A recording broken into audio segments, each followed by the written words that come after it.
મહાદેવ કી આજે વડા જિલ્લા પંચાયત અને નાથપુરા તાલુકા પંચાયતની સીટમાં કાટેડિયા ગામની અંદર જ્યારે મિટિંગ યોજાઈ છે એની અંદર ઉપસ્થિત આપણા કાટેડિયા ગામના પ્રથમ નાગરિક અને આપણા સૌના વડીલ એવા સરપંચ વધારજી, રાજપુરના સરપંચ અને ગામના સૌ વડીલો આપણા ગુલાબસિંહજી હોય, આપણા કિનાબા હોય, એ સૌથી ગયડા અને બહુ વડીલ છે આપણા કાટેડિયા ગામના આપણા ઉમેદવાર શ્રી મુકેશસિંહજી, આપણા ઉમેદવાર ચમનજી અને વર્ષો સુધી કોંગ્રેસમાં કામ કર્યું અને આપણા બનાસ બેંકના ઇન્સ્પેક્ટર એવા સીવી પ્રતાપજી, માસ્ટર પ્રતાપજી, અમારા મંત્રી શ્રી લેંબુભાઈ અને જેમને વર્ષો સુધી ખેડૂતો માટે એવી લડત કરી છે જે ખેડૂતોને અન્યાય કોઈ પણ જગ્યાએ થયો હોય તો ખેડૂતો માટે ગમે તેવી લડાઈ લડી, ઉપવાસ ઉપર ઉતર્યા, આંદોલનો ઉપર ઉતર્યા અને સતત ખેડૂતો માટેની ચિંતા કરતા એવા આપણા ભગુભાઈ પટેલ અને કાટેડિયા ગામના સૌ વડીલો. હવે આપણે કાટેડિયા ગામ એટલે લગભગ આપણે જોઈએ છીએ કે ભારતીય જનતા પાર્ટી સાથે હમણાં મુકેશસિંહજીએ કીધું કે મારા ફાધર આવતા અને લગભગ કાટેડિયા ગામ ભાજપ સાથે વરાયેલું ગામ.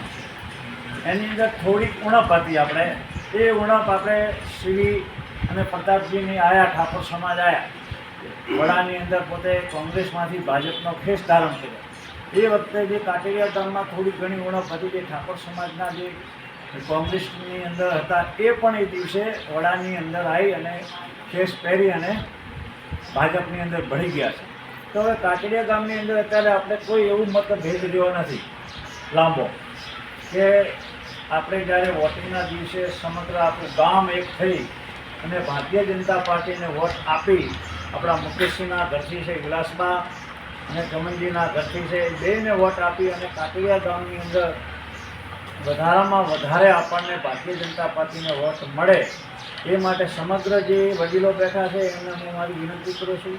કાટેડિયા ગામની અંદર હું વર્ષોથી મારા ભાઈ બાપા ઉર્ફે મુરરાજસિંહ દેવ થઈ ગયા, પણ કાટેડિયા ગામનું નાનું છોકરું આવ્યું હોય, વડીલ આવ્યો, કોઈ પણ આવ્યું હોય તો બાપાએ કામ કર્યું છે. એમને કોઈ ગામની અંદર કોઈ તકલીફ પડવા નથી આવી. એમના દેવ થયા પછી મારી પાસે કોઈ પણ આવ્યું હોય કાટેડિયા ગામનું તો આ ગામ મારું છે અને અમારા બાપ દાદાઓથી વર્ષોથી અમારું છે. ખાલી અમે આ જમીન લીધી નહીં પણ મારા વાર્ષિક જ જમીને આવી હતી, પણ એ વખતે અમારા બાપ દાદાને જરૂરિયાત પડી તો અમે વેચી દીધી હતી. એટલે કુદરતી અમે પાછા કાટેડિયામાં એક હું નાગરિક જ કહેવું, અહીં મારા નામે જમીન છે. એટલે સૌ આપ મારા વડીલો છો એટલે આપ સૌને વિનંતી છે કે આ વડા જિલ્લા પંચાયત સીટની જવાબદારી ભારતીય જનતા પાર્ટીએ ગુજરાત પ્રદેશમાંથી સ્પેશિયલી મને આપી કે વડા જિલ્લા પંચાયત અને ચમનજીની તાલુકા પંચાયત જીતાડવાની જવાબદારી તમારી.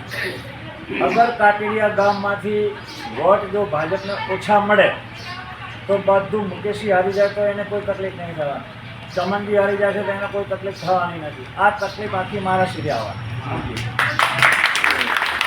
કે ભાઈ પૃથ્વીરાજસિંહ નગરપાલિકા બિનહરીફ થઈ શકતો હોય, આખા વોર્ડ બિનહરીફ કરાવી શકતો હોય, કાટેડિયા એનું ગામ છે અને એની બૂથની અંદર કેમ નુકસાન આવ્યું.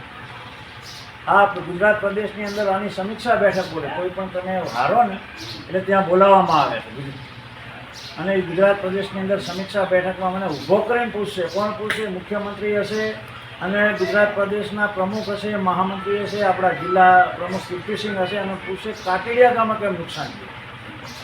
તો મારે શું જવાબ આપવાનો?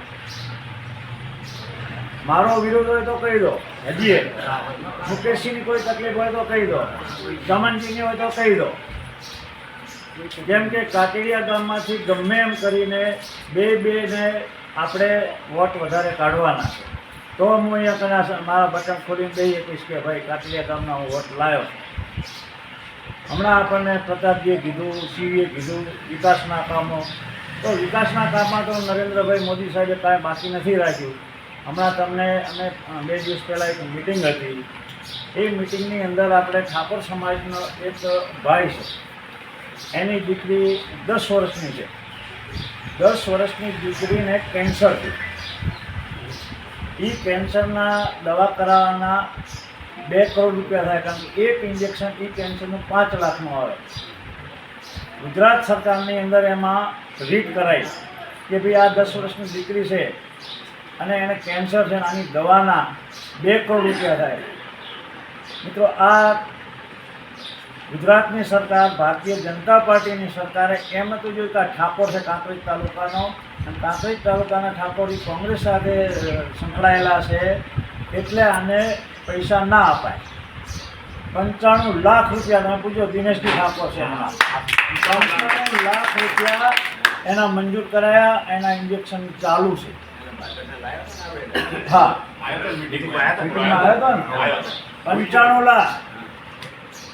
સરકારે નહીં વિચાર્યું કે ભાઈ કોંગ્રેસ પ્રેરિત માણસ છે, ઠાકોર કોંગ્રેસમાં હોય છે, કોંગ્રેસમાં આપણી માનસિકતા છે એટલે આયુષ્માન કાર્ડ આપણે પહેલાં 5 લાખ રૂપિયા ગુજરાત સરકાર આવે, 5 લાખ રૂપિયા વડાપ્રધાન આવે.